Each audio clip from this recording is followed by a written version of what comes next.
Praise lord పిల్లలు అందరూ ఎలా ఉన్నారు? మీరందరూ దేవుని కృపను బట్టి బాగున్నారని నేను నమ్ముచున్నాను. మరి ఈ రోజు మనం లెసన్ నంబర్ 36 లో ఉన్నాము. ఈ రోజు మనం జాన్ హస్ ఇంకా జెరోమ్ అనే ఇద్దరు వ్యక్తుల గురించి మనం కొన్ని మాటలు వినబోతున్నాం. సో యాజ్ యూజువల్ గా మనం Bible portion, memory verse and aim గురించి విందాము. మొదటిగా బైబిల్ పోర్షన్ వచ్చేసి తిమోతికి రాసిన 2వ పత్రిక 4వ అధ్యాయం 7 నుంచి 8 అధ్యాయాలు. తర్వాత యాకోబు రాసిన పత్రిక 1వ అధ్యాయం 12వ వచనం. నెక్స్ట్ మొదటి పేతురు 1వ అధ్యాయం 6 ఇంకా 7 వచనములు. లెసన్ యొక్క మెమరీ వర్స్ వచ్చేసి నేను చదివి వినిపిస్తాను. కొరింథీయులకు రాసిన 2వ పత్రిక 4వ అధ్యాయం 17 ఇంకా 18 వచనములు. మేము దృశ్యమైన వాటిని చూడక అదృశ్యమైన వాటినే నిదానించి చూచుచున్నాం గనుక క్షణమాత్రముండు మా చులకని శ్రమ మా కొరకు అంతకంతకు ఎక్కువగా నిత్యమైన మహిమ భారమును కలుగజేయుచున్నది. ఏలయనగా దృశ్యమైనవి అనిత్యములు, అదృశ్యమైనవి నిత్యములు. 2 Corinthians chapter 4 verse 17 and 18. For our light affliction, which is but for a moment, is working for us a far more exceeding and eternal weight of glory, while we do not look at the things which are seen, but at the things which are not seen. For the things which are seen are temporary, but the things which are not seen are eternal. So ఇప్పుడు మనం lesson యొక్క aim గురించి విందాం, గురి గురించి విందాం. So ఇక్కడ ఒక వ్యక్తి, ఒక దైవభక్తురాలు, అన్నమ్మ మ్యామెన్ అనే ఒక దైవభక్తురాలు రాసిన ఒక మంచి మాట మనం ఈరోజు ఎయిమ్ లాగా మనం చూసుకుందాం. సో తిను చెప్తున్న కొన్ని మాటలు ఏంటంటే, నేను సిలువను చూస్తూ నా జీవితంలో ముందుకు సాగిపోతాను, నా యేసుక్రీస్తు నిమిత్తం యుద్ధం చేస్తాను. ఇంకా నా జీవితంలో నేను కష్టంతో కూడిన రొట్టె తినవలసి వచ్చినా, ఇంకా శ్రమల యొక్క కన్నీరు నేను తాగాల్సి వచ్చినా, నా శరీరము దుఃఖంతో కరిగిపోయి కృంగిపోయినప్పటికీ కూడా, సమస్తము నాకు వ్యతిరేకంగా మారినప్పటికీ నేను నా ప్రాణాన్ని నా రక్షకుడైన యేసుక్రీస్తు నిమిత్తము నా ఆఖరి శ్వాస వరకు నేను ఆయనకి అర్పించేదను అని ఒక మాటలు తను రాసింది. తిను యాక్చువల్లీ కేరళకు సంబంధించిన ఒక మంచి దైవభక్తురాలు. యేసు నిమిత్తము చాలా శ్రమలు పొందింది. సువార్తను ఇతరులకి పంచే ఆ సమయంలో తను చాలా శ్రమలు పొందిందంట. సో ఆ సమయంలో తను అనుభవపూర్వకంగా ఎక్స్పీరియన్స్ తను చేస్తూ రాసిన మాటలు ఇవి. ఈ పాట కూడా మన బుక్ లో ఉంటుంది, చాలా మందికి తెలిసే ఉంటుంది కదా, లోకమనే మహాసంద్రంలో అని చెప్పేసి మనం ఈ పాట కూడా పాడుతూ ఉంటాం కదా చర్చ్ లో. సో తిను రాసిన ఈ మాటలు ఏవైతే ఉన్నాయో అవి పాటల్లాగా మార్చారు. సో మలయాళంలో తను చాలా పాటలు కూడా రాసినట్టు మనం చూస్తాము. సో తను చెప్తుంది ఒకే ఒక మాట, నా జీవితంలో ఎన్ని కష్టాలు వచ్చినప్పటికీ నేను చేసేది ఒకే ఒక పని, సిలువను చూస్తూ నేను ముందుకెళ్తాను, నన్ను రక్షించిన నా యేసు నిమిత్తం ఆఖరి శ్వాస వరకు నా ప్రాణాన్ని కూడా నేను అర్పిస్తాను అని చెప్పి తను ఎంతో అద్భుతంగా తన అనుభవపూర్వకంగా రాసిన మాటలే. సో ఈ రోజు మనం వినబోయే జాన్ హస్ ఇంకా జెరోమ్ కూడా, వీరిద్దరు కూడా ఆఖరి శ్వాస వరకు ఎన్ని కష్టాలు వచ్చినప్పటికీ వారు వెనక తిరగకుండా దేవుని నిమిత్తం వాళ్ళు ప్రాణాలు అర్పించి ఒక సాక్షుల్లాగా మారారు. సో ఈ రోజు మనం వీళ్ళ గురించే వినబోతున్నాం. సో లెసన్ లోకి వెళ్లే ముందు మనకు తెలుసు కదా, లాస్ట్ వీక్ విలియం టిండేల్ గురించి ఒక్కసారి మనం రివైజ్ చేసుకొని అప్పుడు మనం జాన్ హస్ ఇంకా జెరోమ్ గురించి మాటలు విందాం. సో మనము అందరు విన్నారని నేను నమ్ముచున్నాను, చూసారు వీడియో అని నేను నమ్ముచున్నాను. విలియం టిండేల్ యొక్క ముఖ్యమైన విషయం ఏంటి మనం విన్నాం కదా, గ్రీక్ లో ఏదైతే మూల భాషలో రాయబడిన నూతన నిబంధాన్ని ఆయన మొదటిసారిగా ఇంగ్లీష్ లోనికి అనువాదం చేశారు కదా. ఈరోజు మనం ఏదైతే బుక్స్, ఏదైతే బైబిల్స్ మనం పట్టుకొని ఉన్నామో ఆయన ఇంగ్లీష్ లో తర్జుమా చేయడాన్ని బట్టి మనము సులువుగా మనం చదవగలుగుతున్నాం కదా.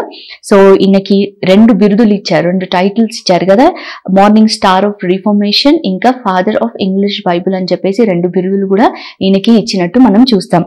సో ఇంగ్లాండ్ లో జన్మించిన విలియం టిండేల్ కి చిన్నప్పటి నుంచి బైబిల్ ని అనువాదించాలని చెప్పేసి ఒక గొప్ప ఆశ ఉండేదని విన్నాం కదా. ఇంకా ఆయన చదువు పూర్తయిన తర్వాత బోధించే పనులలో ఆయన చాలా ఆసక్తి చూపించి ఆయన బోధ చేయడం మొదలు పెట్టినట్టు కూడా మనం చూస్తాం. సో కొందరు ఎవరైతే క్యాథలిక్ విశ్వాసులు ఉన్నారో ఈయన చేసే పనులను బట్టి వారికి ఈయన పైన కోపంతో చాలా కష్టాలని, చాలా ఇబ్బంది పెట్టారు. ఆయన అప్పటికి విలియం టిండేల్ వెనక్కి అసలు తిరగకుండా ఆయన పోప్ చేసే పనులను బట్టి లేదా క్యాథలిక్ చర్చెస్ లో ఏదైతే అబద్ధ బోధ వారు చేస్తుంటారో దాని నిమిత్తం ఆయన నిలబడి ఆయన వ్యతిరేకంగా గట్టిగా వారికి చెప్పేవాడని చెప్పేసి కూడా మనం విన్నాం. సో ఈయనని దేవుని దూషించేవాడని, మత విరోధి అని కూడా ఈయనని అన్నప్పటికీ కూడా ఈయన దేవుని విషయాలలో అసలు వెనక్కి వెళ్ళినట్టు మనం చూడలేదు కదా. సో ఇంకా దేవుని వాక్యంలో ఉన్న సత్యాలను కూడా ఇతరులకి ఆయన బోధించేవాడు. సో ఇంగ్లాండ్ లో అతను నివాసం చేయడం అతని క్షేమకరం కాదని ఆయన జర్మనీకి వెళ్ళినట్టు మనం చూసాం. సో జర్మనీలో విటన్బర్గ్ అనే ప్లేస్ లో ఆయన మొదటిసారిగా న్యూ టెస్టిమెంట్ ని, కొత్త నిబంధనని ఆయన ఇంగ్లీష్ లోనికి ఆయన తర్జుమా చేశాడు, ట్రాన్స్లేట్ చేశాడు. కానీ ముద్ర చేసే పనిలో ఎప్పుడైతే ఆయన ముందుకు వెళ్ళాడో ఆ విషయంలో కూడా చాలా ఆటంకం పొందాడు కదా. సో కానీ వామ్స్ అనే ఒక గ్రామానికి వెళ్ళి రహస్యంగా ఆయన నూతన నిబంధాన్ని ముద్ర చేయించి ఇంగ్లాండ్ లో అనేకమైన వేల కాపీస్ ఏవైతే ఉన్నాయో బైబిల్ కాపీస్ ఆయన వారికి అందించినట్టు మనం చూస్తాం. సో ఇంగ్లాండ్ లో కూడా చాలా మంది చాలా ఆసక్తి చూపినట్టు ఇంకా బైబిల్ చదవడం మొదలు పెట్టినట్టు మనం చూస్తాం. సో ఈ విషయంలో క్యాథలిక్ ఒక మత నాయకులు ఎంతగానో విలియం టిండేల్ పైన కోపం పెట్టుకొని బైబిల్ ని చదివే ఏదైతే ఉంటుందో అది నిషేధం చేశారు, వాళ్ళు బ్యాన్ చేసినట్టు మనం చూస్తాం. ఇంకా అనేక బైబిల్స్ ని వాళ్ళు కుప్పగా పేర్చి సెయింట్ పాల్స్ చర్చ్ ఎదుట కూడా కాల్చి వేసినట్టు మనం చూస్తాం. సో ఇంతగా వ్యతిరేకత ఆయన చూసినను విలియం టిండేల్ కి ఇంకొక ఆలోచన ఉంది. ఏంటది? పాత నిబంధనని తర్జుమా చేయాలని చెప్పేసి ఆయనకి ఇంకొక గొప్ప ఆలోచన వచ్చిందని మనం చూస్తాం కదా. సో ఆయన దాని నిమిత్తం ఏం చేశాడు? హెబ్రీ భాషను కూడా ఆయన నేర్చుకున్నాడు. సో తర్జుమా చేయక ముందే అన్ఫార్చునేట్ గా ఆయనని జైల్లో వేశారు కదా. సో జైల్లో ఉన్నప్పటికీ మాత్రం ఆయన పనిని ఆపకుండా మైల్స్ కావర్డేల్ అనే వ్యక్తితో కలిసి ఆయన జైల్లో ఉన్నప్పటికీ కూడా అక్కడ ఆయన పాత నిబంధనని తర్జుమా కంప్లీట్ చేసినట్టు మనం చూస్తాం కదా. సో విలియం టిండేల్ కి 42 ఇయర్స్, ఆయన 42 వయసులో 1536 ఆ ఇయర్ అక్టోబర్ లో ఆయనని కాల్ చేసి చంపినట్టు మనం చూస్తాం. సో చనిపోయే ముందు ఆఖరిగా విలియం టిండేల్ ఒక ప్రార్థన ఏంటి? ప్రభువా, ఇంగ్లాండ్ రాజు యొక్క కనులను తెరువుము అని చెప్పేసి ఆఖరిగా కూడా దేవునికి ఒక మొర పెడుతూ ప్రార్థన చేస్తూ ఆయన చివరి శ్వాసను విడిచినట్టు మనం చూస్తాం. సో ఈ రోజు మనం జాన్ హస్ ఇంకా జెరోమ్ గురించి కొన్ని మాటలు విందాం. మొదట మనం జాన్ హస్ గురించి విందాం. సో జాన్ హస్ 1380 సంవత్సరంలో యూరోపియన్ కాంటినెంట్, యూరప్ ఖండం ఉంది కదా, అందులో చెక్ రిపబ్లిక్ అనే ఒక దేశంలో బొహీమియా అనే ప్రాంతంలో ఆయన జన్మించాడు. సో ఈయన చదువు పూర్తయిన తర్వాత అదే చెక్ రిపబ్లిక్ లో ప్రాగ్ అనే ఒక ప్రాంతం ఉంది, అది చాలా పెద్ద సిటీ. సో ఇందులో ఈ ప్రాగ్ అనే ఈ ప్రాంతంలో క్యాథలిక్ చర్చ్ కి ఆయన అధికారిగా నియమించబడ్డాడు అనమాట. సో ప్రాగ్ లో ఉన్న విశ్వవిద్యాలయంలో చూసుకోవడానికి కూడా, ఆ విశ్వవిద్యాలయాన్ని చూసుకోవడానికి కూడా ఈయనకి ప్రథమ బాధ్యతని కూడా అప్పచెప్పినట్టు మనం చూస్తాం అనమాట. సో ఈయన క్యాథలిక్ చర్చ్ కి అధికారిగా నియమించబడ్డాడు. అదే సమయంలో ఆ విశ్వవిద్యాలయం చూసుకోవడానికి కూడా ఒక ప్రథమ బాధ్యత కూడా ఈయనకి ఇచ్చాడు అనమాట. సో ఒక మంచి ప్రాముఖ్యమైన పని చేసేవాడు అనమాట John Hus. So John Hus ఎంతగానో పేరు కూడా పొందాడంట ఆ సమయంలో, ఎందుకంటే ఆయన ఏదైతే పని చేపట్టాడో అందులో చాలా నమ్మకంగా ఉంటూ చాలా మంచిగా ఆయన పని చేపట్టేవాడు అనమాట. అందుకని ఆయనకి ఆ సమయంలో మంచి పేరు కూడా వచ్చినట్టు మనం చూస్తాం. సో జాన్ హస్ ఒక మంచి జ్ఞానం కలిగిన విద్యార్థే కాదు కానీ ఒక మంచి వ్యక్త కూడా అనమాట. అంటే మనం ఆరేటర్ అంటాం కదా, ఒక పబ్లిక్ స్పీకర్ అనమాట. ఆయన మంచి ఏదైనా విషయం మీద చాలాసేపు చాలా క్లుప్తంగా వివరిస్తారు కొంతమంది కదా. సో అలా ఒక మంచి జ్ఞానం కలిగిన వ్యక్తి జాన్ హస్ అనమాట. సో ఈయన ఆ సమయంలో మనం చూస్తే ఇప్పుడు క్యాథలిక్ చర్చ్ కి అధికారిగా నియమించబడ్డాడంటే ఆ విషయాలందు ఆ విశ్వాసంలో చాలా బలంగా ఉన్నాడని మనకు అర్థమవుతుంది. కానీ జాన్ హస్ జీవితం సడన్ గా మారినట్టు మనం చూస్తామన్నమాట. ఎందుకంటే ఆయన ఆ సమయంలో ఉన్న జాన్ విక్లిఫ్, మనం విన్నాం కదా ఈ పేరు, ఈయన లాటిన్ నుంచి ఇంగ్లీష్ కి బైబిల్ ట్రాన్స్లేట్ చేశాడు కదా, మనం లాస్ట్ వీక్ విన్నాం కదా. సో జాన్ విక్లిఫ్ ఏదైతే విషయాలను, రిఫార్మేషన్ ఐడియాస్ ను, సంస్కరణ ఆలోచనలు ఏవైతే ఆ సమయంలో వ్యాప్తి చెందుతున్నాయో ఈ ఆలోచనలను బట్టి జాన్ హస్ చాలా ఆకర్షితుడయ్యాడనమాట ఆ సమయంలో. సో ఈయన క్యాథలిక్ చర్చ్కి అధికారిగా ఉంటూ ఆ విశ్వవిద్యాలయంలో మంచి బాధ్యతను వహిస్తున్నప్పటికీ కూడా ఎప్పుడైతే వీరు ప్రొపగేట్ చేస్తున్న ఈ ఆలోచనలను, ఐడియాస్ని ఈయన విన్నాడో ఈయన వాటి యందు విశ్వాసం ఉంచడం మొదలు పెట్టాడంట, వాటిని నమ్మడం మొదలు పెట్టాడంట.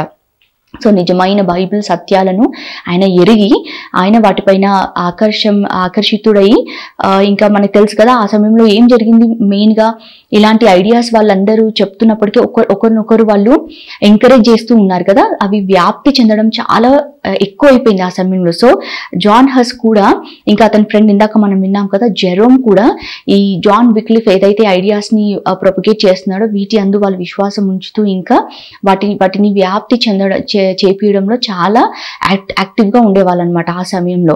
సో ఈ విషయాన్ని బట్టి ప్రాగ్లో ఉన్న ఆర్చ్ బిషప్ ఎవరైతే ఉన్నారో మనకు తెలుసు కదా, కొన్ని చర్చెస్కి అయినా ఒక హెడ్ లాగా నియమించబడతారు కదా ఆర్చ్ బిషప్స్ అంటారు వాళ్ళని. సో ఇతనికి ఎంతగానో వ్యతిరేకత వచ్చిందనమాట. సో వీళ్ళు ఇలా సడన్గా క్యాథలిక్ చర్చెస్కి మంచిగా ఉంటూ సపోర్ట్ చేస్తూ సడన్గా వీళ్ళు ఎవరైతే మార్టిన్ లూథర్ ఉన్నారో లేదా జాన్ విక్లిఫ్ ఉన్నారో వీళ్ళ వెనుక వెళ్ళడము నచ్చకుండా వీళ్ళు ఏం చేశారంటే ఒక ఆజ్ఞను ఆ సమయంలో జారీ చేశారనమాట. ఏమని, ఈ సంస్కరణ ఆలోచనలు ఏవైతే ఉన్నాయో వాటిని వ్యాప్తి చేయడాన్ని పూర్తిగా నిషేధం చేయాలి, పూర్తిగా బ్యాన్ చేయాలని చెప్పేసి ఒక బలమైన ఆజ్ఞని వాళ్ళు తీసుకొచ్చారనమాట. అయినా కానీ ఏ మార్పు రాలేదు. జాన్ హస్లో కూడా ఎటువంటి మార్పు రాలేదంట. ఇంకా ప్రత్యేకంగా జాన్ హస్కి కూడా ఒక ఆజ్ఞని వాళ్ళు జారీ చేశారనమాట పర్సనల్గా. ఏంటి అంటే అతను ఏదైతే రాశాడో కొన్ని పత్రికలు వాటిని కూడా పోప్కి అప్పజెప్పాలి నువ్వు అని చెప్పేసి ఒక ఖచ్చితమైన ఆజ్ఞను జాన్ హస్కి కూడా వాళ్ళు ఆ సమయంలో ఇవ్వడం జరుగుతుంది. కానీ జాన్ హస్ ఏ విషయంలో కూడా ఆయన లొంగకుండా అలాంటి ఆయన పత్రికలు ఏమి పోప్కి ఇవ్వలేదంట. సో వీరు ఎంతగానో ఆయనని ఇబ్బంది పెట్టడం మొదలుపెట్టారు. అయినా కానీ జాన్ హస్ అసలు భయపడలేదన్నమాట. సో ఈయనకి ముఖ్యంగా ఇబ్బంది చర్చ్ నుంచి వచ్చిందంట, సంఘం నుంచి వచ్చిందంట. అదేంటో మనం చూద్దాము. సో జాన్ హస్ చర్చ్లో బోధించకూడదని రద్దు చేశారనమాట ఫస్ట్ ఈయనకు వచ్చిన ఇబ్బంది. నెక్స్ట్ ఆయనని చర్చ్ నుంచి బహిష్కరించారనమాట, ఎక్స్ కమ్యూనికేటెడ్ అంటారు. సో ఈయనకి రెండు విషయాలు చర్చ్ నుంచి ఇబ్బంది వచ్చింది. ఏంటంటే చర్చ్లో నువ్వు బోధించకూడదు, ఇంకా అసలు చర్చ్ నుంచి ఆయనని పూర్తిగా బయటికి పంపించేశారంట, బహిష్కరించారనమాట ఆయనని. సో ఇలా జరిగినప్పుడు జాన్ హస్ ఇంకా నెమ్మదిగా ఉండి ఆయన ఇంకా నా వల్ల కాదు అని అనుకోలేదు. కానీ ఆయన వెంటనే తన సొంత ఊరికి వెళ్ళిపోయి అక్కడ ఆయన దేవుని కొరకు పనిచేయడం మొదలు పెట్టాడంట. ఇంకా ఏదైతే ఆయన నమ్మాడో, ఏదైతే జాన్ విక్లిఫ్ ద్వారా ఆయన తెలుసుకున్నాడు విషయాలను, ఆయన తన సొంత ఊరికి వెళ్ళి అవన్నీ ఆ ప్రజలకు బోధించడం మొదలు పెట్టాడంట. సో నిజమైన సత్యం అనేది బైబిల్లో ఉంది అని దేవుడు ఏం మన నుంచి కోరుతున్నాడని చెప్పేసి ఆయన చాలా మంచి మంచి మాటలను ఆయన అక్కడ వాళ్ళకి ప్రచారం చేయడం మొదలు పెట్టాడనమాట. సో అయితే 1414 సంవత్సరంలో 1414 ఒక సంవత్సరంలో ఏం జరిగిందంటే జాన్ హస్ని వాళ్ళు అరెస్ట్ చేశారనమాట. వాళ్ళు ఖైదీలాగా ఆయనని తీసుకెళ్లారు. అది చాలా మోసంతో జరిగిన పని అన్నమాట. సో అట్లా ఆయనని అరెస్ట్ చేసి ఆయనని చెరసాలలో వేసినట్టు మనం చూస్తాం. సో ఈ విషయం జర్మనీలో జరిగింది ఈ సంఘటన. తర్వాత పోప్ యొక్క ఆజ్ఞ ప్రకారం జాన్ హస్కి శిక్ష విధించి అతన్ని చంపేయాలని చెప్పేసి ఒక ఆజ్ఞని వాళ్ళు జారీ చేశారనమాట. సో అలానే అతన్ని తీసుకువెళ్ళేసి ఆయనని ఆయనకు ఒక కిరీటం పెట్టారనమాట. అది కాగితపు కిరీటం, క్రౌన్ ఆఫ్ పేపర్, ఒక పేపర్తో చేసిన కాగితంతో చేసిన ఒక కిరీటం ఆయన తలపైన పెట్టి ఇంకా దానిపైన అన్ని సాతాను ఒక బొమ్మలను, ఒక భయంకరమైన చిత్రాలను ఆ కిరీటం పైన వాళ్ళు వేశారంట. వేసి ఇంకా దానిపైన మత విరోధి, హెరటిక్ అని విన్నాం కదా లాస్ట్ వీక్ మనం, మత విరోధి అని కూడా దానిపైన రాసి అంత అవమానంగా అతన్ని నిల్చోబెట్టి ఆ కిరీటం పెట్టి ఆయనను స్టేక్ ఉంది కదా, స్టేక్కి మనం లాస్ట్ టైం విన్నాం కదా, స్టేక్కి కట్టి అతన్ని కాల్చి చంపినట్టు మనం చూసాం. సో జాన్ హస్ ఆయనకు అట్లా కిరీటం పెడుతూ అందరి ముందు అవమానంగా నిల్చున్నప్పటికీ ఆయన లోపల ఒకటే ఒక ఆలోచన, అంటే ఏంటంటే తన కొరకు ముళ్ళ కిరీటం ధరించి అవమానం పొంది చనిపోయిన యేసు నిమిత్తము తను హింసించబడడానికి ఆయనకి చాలా చిన్న విషయం అనిపించిందంట. తన కొరకే, మనకు తెలుసు కదా మన కొరకు మన యేసయ్య ముళ్ళ కిరీటం ధరించి అందరి ముందు అవమానం పొందుతూ ఆయన మన పాపాన్ని మోస్తూ ఆయన మన కొరకు చనిపోయాడు కదా. సో జాన్ హస్కి కూడా ఆ సమయంలో ఒకటే ఒక ఆలోచన వచ్చిందంట, నా కొరకు దేవుడైన యేసు ప్రభువే ముళ్ళ కిరీటం ధరించి అంతగా అవమానం పొందినప్పుడు నేనెంత అని చెప్పి ఆయన కనిపించి ఆయన మరణించడానికి అట్లా అవమానం పొందడానికి సిద్ధపడ్డాడంట ఆ సమయంలో. సో ఇందాక విన్నట్టు అతని స్టేక్కి కట్టేసి అతన్ని సజీవంగా అతన్ని కాల్చినట్టు మనం చూస్తామన్నమాట. ఇంకా అతని మెడ వరకు కూడా కట్టలను వాళ్ళు పేర్చారంట. పేర్చినప్పుడు అతని లోపల ఏ భయం లేదు కానీ ఒక పాట వినిపిస్తుందంట. ఎవరు పాడుతున్నారు పాట అంటే జాన్ హస్సే ఆ సమయంలో ఒక పాట పాడుతున్నాడంట. మంచిగా దేవుని స్తుతిస్తూ ఆనందంగా ఆయన తన జీవితాన్ని పూర్తిగా దేవునికి అర్పించేసినట్టు మనం చూస్తామన్నమాట. సో ఇట్లా ఆయన అట్లా పాట పాడుతూ ఉన్నప్పుడు ఆ కట్టెలను వారు అంటించేసి అలా ఆయన ఆ మంటలలో అలా కాలిపోయి చనిపోయినట్టు మనం చూస్తామన్నమాట. సో ఇంత గొప్పగా ఆయన మన కొరకు ఒక మాదిరికరంగా మనకు ఉన్నట్టు మనం చూస్తాం కదా. సో ఈయన గురించి వినడానికి దేవుడు కృపనిచ్చినందుకు దేవుడికి మనం అందరం థ్యాంక్స్ చెప్దాము. ఇప్పుడు అతని స్నేహితుడు జెరోమ్ గురించి మనం కొన్ని మాటలు విందాం. సో ఇందాక మనం విన్నాం కదా, చెక్ రిపబ్లిక్ అనే ఒక కంట్రీ, అందులో క్యాపిటల్ సిటీ అయిన ప్రాగ్లో జెరోమ్ జన్మించినట్టు మనం చూస్తాం. సో అదే ప్రాగ్లో ఉన్న ప్రాముఖ్యమైన విశ్వవిద్యాలయంలో అతను చదువు పూర్తి చేసుకున్నాడు అనమాట. సో జాన్ హస్ లాగానే జెరోమ్ కూడా మంచి జ్ఞానం కలిగిన వ్యక్తి. అక్కడున్న మంచి విశ్వవిద్యాలయంకి వెళ్ళాడు. అక్కడున్న స్కూల్ ఆఫ్ థియాలజీస్ ఉంటాయి కదా, అలాంటి గొప్ప గొప్ప చోట్లలో వెళ్ళి ఆయన చాలా విషయాలు నేర్చుకున్నాడు. చాలా జ్ఞానం కలిగిన వ్యక్తి అని చెప్పేసి మనం చూస్తాం జెరోమ్ గురించి. ఇంకా జెరోమ్ కూడా జాన్ హస్ లాగా జాన్ విక్లిఫ్ ఒక సంస్కరణ ఆలోచనలు ఏవైతే ఉన్నాయో ఆ సమయంలో వాటికి చాలా చాలా ఆకర్షితుడు అయ్యాడంట.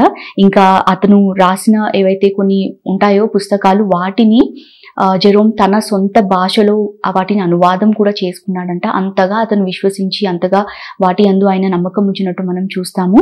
ఇంకా బొహీమియాలో ఉన్నప్పుడు ఈ సంస్కరణ యొక్క ఆలోచనలు ఏవైతే అతను విశ్వసించాడో వాటిని ఇతరులకి కూడా అతను చెప్పేవాడంట.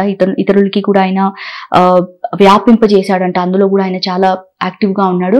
ఇంకొక విషయం ఏంటంటే ఈయన జాన్ హస్ తో కలిసి కూడా పని చేసినట్టు మనం చూస్తాం. సో ఇద్దరు కలిసి కూడా దేవుని యొక్క విషయాలు ఏవైతే ఉన్నాయో వాటిని ఇతరులకి చెప్పే ఆ పనిలో ఇద్దరు కలిసి కూడా పని చేసినట్టు మనం చూస్తాం. సో ఎప్పుడైతే జాన్ హస్ కి అన్యాయంగా తీర్పు తీర్చబడింది అని చెప్పేసి ఇతను వింటాడో జెరోమ్, అతనికి చాలా బాధ అనిపిస్తుందంట, చాలా అప్సెట్ అయిపోతాడంట. సో ఈ బాధతోటే ఆయన కాన్స్టెన్స్ అనే ఒక స్థలానికి వెళ్తాడు. ఇది చూస్తే జర్మనీలో ఉంది, కానీ రహస్యంగా వెళ్ళినట్టు మనం చూస్తాం. ఇది ఎప్పుడు జరిగిందంటే April 4, 1415 AD 1415లో ఈ విషయం జరుగుతుందన్నమాట. సో అన్యాయపు తీర్పు జాన్ హస్ కి ఇవ్వబడిందని చెప్పేసి విన్నప్పుడు ఏదైతే అతని లోపల ఒక బాధ, ఒక మంట కలుగుతుందో దాన్ని బట్టి ఆయన జర్మనీలో ఉన్న కాన్స్టెంట్ అనే ఒక ప్రాంతానికి వెళ్ళినట్టు మనం చూస్తాం. సో ఇదే స్థలంలో జాన్ హస్ ని కూడా వాళ్ళు కౌన్సిల్ వాళ్ళు ఎవరైతే ఉంటారో వారు నిల్చోబెడతారనమాట. సో అదే స్థలానికి ఈయన కూడా వెళ్తారు. సో శిక్ష వేసే ముందు ఎప్పుడైతే తీర్పు తీర్చడానికి నిల్చోబెడతారో అదే ఆ స్థలమే కాన్స్టెన్స్ అనమాట. సో అదే స్థలానికి ఇతను కూడా వెళ్ళినట్టు మనం చూస్తాం. సో జాన్ హస్ కాన్స్టెంట్ కి చేరుకున్న 3 నెలల ముందే జెరోమ్ ఆ స్థలానికి చేరుకున్నట్టు మనం చూస్తాం. సో ఈయన వెళ్ళి ఏం చేస్తాడంటే ఏదైతే జాన్ హస్ కి జరిగిన అన్యాయం ఉందో ఆ విషయం అతను ఒక పత్రికల్లాగా రాసి అక్కడున్న ద్వారాల పైన ఇంకా సంఘాల వద్ద గోడల పైన అతను వాటన్నిటిని అంటించాడంట.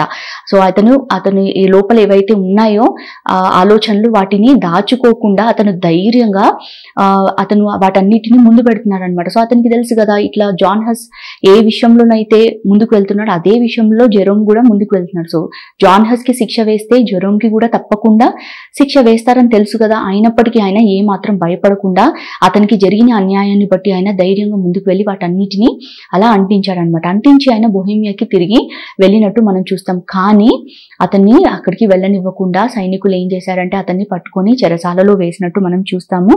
సో తిరిగి కౌన్సిల్ కి తీసుకొచ్చి చెరసాలలో వేస్తాడు. హిర్షావ్ అనే స్థలంలో, ఇది కూడా జర్మనీలోనే ఉంది, ఈ స్థలంలో అతనిని చెరసాలలో వేసినట్టు మనం చూస్తామన్నమాట. సో అతను ఆఖరి దినముల వరకు అనేకమైన చెరసాలలో ఆయనని తిప్పుతూనే ఉన్నారనమాట. సో అతనికి ఒక ప్రాపర్ న్యాయం చేయకుండా, ఒక తీర్పు తీర్చకుండా ఆయనని ఈ చెరసాల నుంచి ఆ చెరసాలకి, తర్వాత అక్కడి నుంచి ఇంకొక స్థలంకి అతన్ని తిప్పుతూనే ఉన్నారనమాట.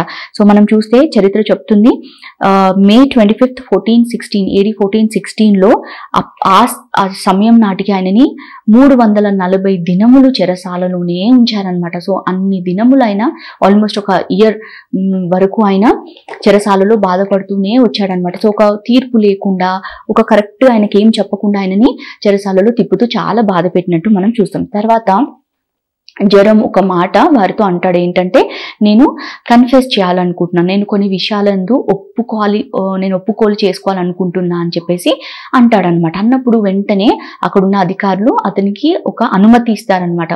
ఏంటంటే వాళ్ళు ఏమనుకుంటారంటే ఎప్పుడైతే ఈయన తన విశ్వాసాన్ని బట్టి నేను ఒప్పుకోలు చేసుకుందాం అనుకుంటున్నాను అని చెప్పినప్పుడు వాళ్ళకి ఏమనిపిస్తుందంటే ఈ చెరసాలలో ఆయన బాధ భరించలేక ఇప్పటి వరకు ఏదైతే తను క్యాథలిజంకి వ్యతిరేకంగా ప్రవర్తిస్తున్నాడో ఆ విషయము తప్పు అని చెప్పేసి ఒప్పుకుంటాడేమో అని చెప్పి వారికి ఒక లోపల ఒక ఆశ పుట్టి అతనికి ఒక అనుమతిస్తారనమాట. కానీ జెరోమ్ జీవితంలో అసలు అలా అనుకోడనమాట. తను నమ్ముతున్నాడు ఏదైతే ఉందో దాని నుంచి అతనికి బయటికి రాకుండా ఏదైతే చేపట్టాడో అది దాని విషయంలో క్రీస్తు ప్రేమలో అనే స్థిరంగా ఉన్నట్టు మనం చూస్తామన్నమాట. సో ఎంతో మంది తనని ఇబ్బంది పెట్టి తన విశ్వాసం నుంచి అతనికి బయటికి తీసుకురావాలని అనుకుంటారు. కానీ జెరోమ్ మరణానికి గాని ఆ శిక్షకి గాని ఆ చెరసాల జీవితానికి భయపడి అతను అస్సలు విశ్వాసం నుంచి బయటికి రాకుండా స్థిరంగానే ఉన్నట్టు మనం చూస్తామన్నమాట. సో ఆఖరిగా ఆయన మరణాన్ని కూడా చాలా నెమ్మదిగా చాలా ధైర్యంగా ఎదుర్కొన్న వ్యక్తి అంట. సో జాన్ హస్ ఏదైతే స్థలంలో జాన్ హస్ ని కాల్ చేశారో అదే స్థలంలో జెరోమ్ ని కూడా తీసుకెళ్లారంట. సో జాన్ హస్ జెరోమ్ జీవితానికి చాలా సిమిలారిటీస్ మనకు కనబడుతున్నాయి కదా. సో జాన్ హస్ మనం ఇందాక విన్నాం కదా, ఆయన చనిపోయే ముందు ఆయన మంచిగా పాటలు పాడుతూ ఆనందంగా వెళ్ళాడు కదా. సో జెరోమ్ కూడా సేమ్ అదే విధంగా ఆయన చక్కగా దేవునికి స్తుతిస్తూ మంచిగా బిగ్గరగా పాటలు పాడుతూ ఆయన వెళ్ళాడంట. సో ఆయనని కూడా స్టేక్కి కట్టేసి చాలా కట్టెలను పేర్చి అతన్ని కూడా కాల్చడానికి సిద్ధపరిచినప్పుడు కూడా ఆయన పాటలు పాడుతూ చాలా ఆనందంగా ఉన్నట్టు మనం చూస్తాము. సో ఆయన ప్రాణం పోయేంత వరకు ఆయన స్వరము అక్కడ ఉన్న వారందరికీ వినిపిస్తూనే ఉందంట. సో ఎప్పుడైతే ఆయన ప్రాణం పూర్తిగా పోయిందో అప్పుడు ఆయన పాట కూడా ఆగిపోయినట్టు మనం చూస్తామన్నమాట. ఇంతవరకు దేవుడు వీళ్ళిద్దరి గురించి వినడానికి దేవుడు మంచి కృపనిచ్చాడు కదా. సో వీళ్ళెంత జ్ఞానం ఉన్న వ్యక్తులైనప్పటికీ గొప్ప గొప్ప విశ్వవిద్యాలయాల్లో చదువుతూ అక్కడ బోధిస్తూ ఉన్నప్పటికీ కూడా వారు ఎప్పుడైతే నిజమైన వెలుగు వారికి దొరికిందో దాని నుంచి వారు వెనక్కి వెళ్లకుండా ఆ వెలుగుని వారు స్వీకరించారు కదా.